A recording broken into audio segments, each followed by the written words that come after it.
दोस्तों, inspired soul channel में आपका स्वागत है। कहानी शुरू करने से पहले आप सभी से एक विनम्र विनती है, कृपया कहानी को लाइक करें व अपने परिवार और दोस्तों संग कहानी शेयर करें और आपके अपने चैनल इंस्पायर्ड सोल चैनल को सब्सक्राइब ज़रूर करें। चलिए कहानी शुरू करते हैं। एक बार की बात है, बुद्ध उपदेश दे रहे थे। उपदेश पूरा होने के बाद सब लोग जाने लगे।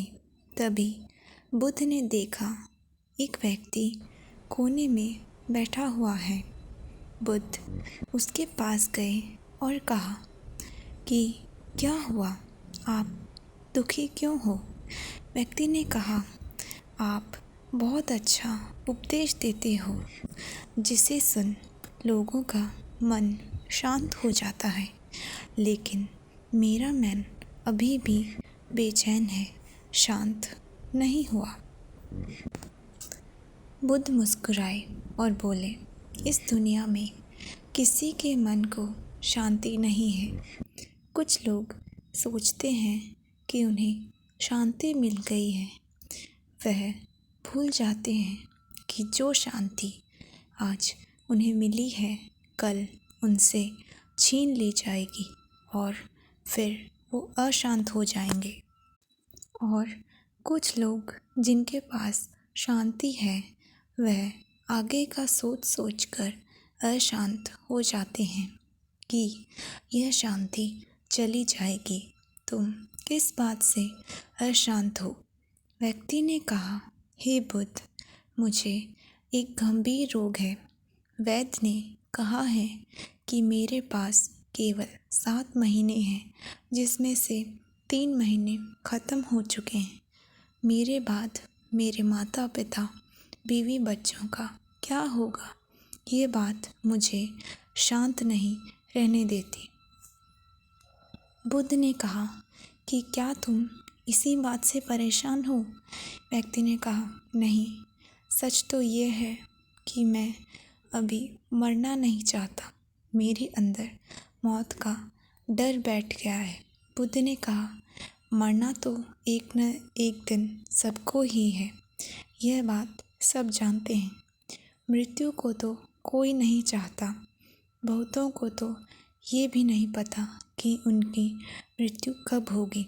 तुम्हें तो उसका पता भी है और ठीक से तुम भी अभी नहीं जानते कि तुम्हारी मृत्यु कब होगी। क्या तुम्हें पता है कि तुम कल का सूरज देख पाओगे? व्यक्ति ने कहा, नहीं, मुझे नहीं मालूम बुद्ध। बुद्ध ने कहा कि अगर तुम्हें तुम्हारी बीमारी के बारे में नहीं पता होता तो तुम अपना जीवन खुशी से जीते ना। तो अभी भी वही करो, आगे का मत सोचो, अपने आज को भरपूर जियो। खुशी से जो जीवन शेष है उसे जियो, जो मिल रहा है उसे स्वीकार करो। व्यक्ति बोला, अभी तो मैं केवल 35 वर्ष का हूँ। मैंने अपना जीवन ठीक से देखा तक नहीं। मैं अभी कैसे मृत्यु को प्राप्त हो सकता हूँ? बुद्ध ने कहा, क्या तुम्हें याद है कि तुमने ये 35 वर्ष कैसे निकाले? कब ये समय बीत गया? नहीं ना, तुम्हें कुछ खास पल ही याद होंगे। एक एक दिन तुम्हें भी मालूम नहीं होगा तुमने कैसे जिया, क्योंकि तुमने अपना जीवन होशपूर्वक कभी जिया ही नहीं। अगर तुमने अपना जीवन होश में जिया होता तो ये 35 वर्ष तुम्हारे लिए 35,000 वर्ष के बराबर होते और प्रत्येक दिन तुम खुशी से जीते। लेकिन तुमने सारा समय नष्ट कर दिया और अब मृत्यु के समय भाग रहे हो।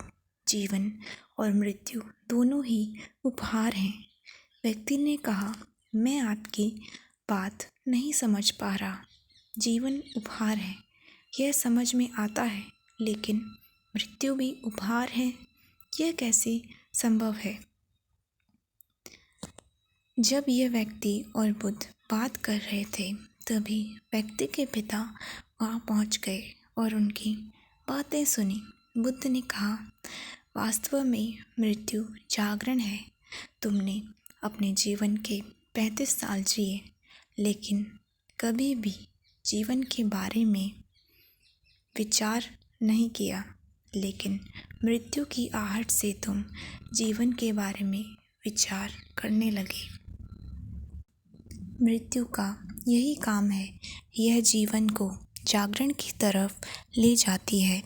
अगर मृत्यु न होती तो व्यक्ति जीवन जीने तक अंधकार में ही रहता और कभी भी रोशनी की तरफ नहीं बढ़ता। बुद्ध ने पूछा, क्या तुम्हें जन्म से पहले का कोई ज्ञान है? व्यक्ति ने कहा, नहीं, मुझे जन्म से पहले का कोई ज्ञान नहीं है। बुद्ध ने कहा, जैसे तुम्हें जन्म से पहले का कोई ज्ञान नहीं है, ठीक उसी प्रकार तुम्हें मृत्यु के बाद का भी कोई ज्ञान नहीं है। इसलिए तुम डरे हुए हो। तुम अपने जीवन के शेष दिन को खुशी से जियो और ध्यान करो। जब तुम जीवन को समझ जाओगे तब तुम मृत्यु को भी समझ जाओगे। ये जो डर तुम्हारे अंदर मृत्यु का है, यह भी निकल जाएगा। तब मृत्यु के उपहार को भी तुम समझ पाओगे। बुद्ध की बातें सुन व्यक्ति के पिता ने कहा, आपकी बातें सही हैं बुद्ध, लेकिन आप मृत्यु को हमारे लिए उपहार बता रहे हैं, लेकिन वह हमारे लिए उपहार कैसे है? यह तो हमारे कुटुंब के लिए उपहार है। अगर ये हमसे छिन जाएगा तो ये हमारा उपहार भी हमसे छिन जाएगा। तब हम क्या करेंगे? बुद्ध ने पिता से पूछा, क्या तुम्हें कभी किसी ने कोई उपहार दिया है? पिता ने कहा, हाँ बुद्ध, मेरी बेटी ने मुझे एक बार उपहार दिया था। बुद्ध ने पूछा, अब वह कहाँ है? पिता ने कहा, वह गांव में आए एक बाढ़ के साथ बह गया और नष्ट हो गया। बुद्ध ने कहा, क्या इससे तुम्हारी बेटी के प्रति प्यार कम हो गया है? पिता ने कहा, नहीं, वह क्षण मुझे आज भी याद है जब मेरी बेटी ने मुझे वह उपहार दिया था। वह उपहार मैं कभी नहीं भूल सकता। वह मेरी पुत्री ने मुझे पहली बार दिया था। वह हमेशा मुझे याद रहेगा। बुद्ध ने कहा, ठीक इसी प्रकार तुम्हारा बेटा भी तुम्हारे साथ रहेगा। उसके जाने के बाद आपने कितना जिया ये मायने नहीं रखता। खास बात यह है कि हम जो जीवन जीते हैं उसे पूर्ण रूप से जागृत होकर जीना चाहिए। व्यक्ति ने कहा, आप सही कहते हैं, लेकिन मेरे बाद मेरे परिवार का क्या होगा? बुद्ध ने कहा, क्या तुम उनके लिए कुछ कर सकते हो? व्यक्ति ने कहा, शरीर से तो मैं अब कुछ भी नहीं कर सकता। बुद्ध ने कहा, फिर जब तुम कुछ कर ही नहीं सकते तो उस बारे में क्यों सोच रहे हो? जो समय है उसे जियो। इस दुनिया में कोई किसी के लिए कुछ नहीं करता। सबको खुद अपना जीवन जीना होता है। हमें बस ऐसा भ्रम होता है कि हम कुछ उनके लिए कर रहे हैं, लेकिन हम सब कुछ उनके लिए नहीं करते, खुद के लिए करते हैं। अगर आज तुम अपने परिवार के लिए ज़मीन जायदाद इकट्ठा कर रहे हो तो यह तुम उनके लिए नहीं, अपने लिए कर रहे हो। इसे करने से तुम्हारे अंदर आंतरिक शांति रहेगी, लेकिन तुम रहोगे इस भ्रम में कि तुमने उनके लिए किया है, लेकिन यह तुम खुद के लिए करते हो। अगर तुम उनके लिए कुछ नहीं भी करोगे तो भी उनके जीवन में कोई ख़ास फ़र्क नहीं पड़ेगा, क्योंकि जीवन कभी भी एक समान नहीं रहता, कठिनाइयों से भरा रहता है। जीवन कभी भी आसान नहीं रहा है, संघर्ष करना पड़ता है, तभी जीवन चलता है। गरीब व्यक्ति से ज़्यादा परेशान अमीर व्यक्ति होता है। इससे यह पता चलता है कि धन से तो जीवन को सुरक्षित नहीं किया जा सकता, लेकिन पूर्ण रूप से जागृत होकर जीवन को सुरक्षित किया जा सकता है। ऐसा करने से हम जीवन की सभी कठिनाइयों को समझ पाते हैं, ज़िंदगी और मौत को समझ पाते हैं और आसानी से जीवन जी सकते हैं।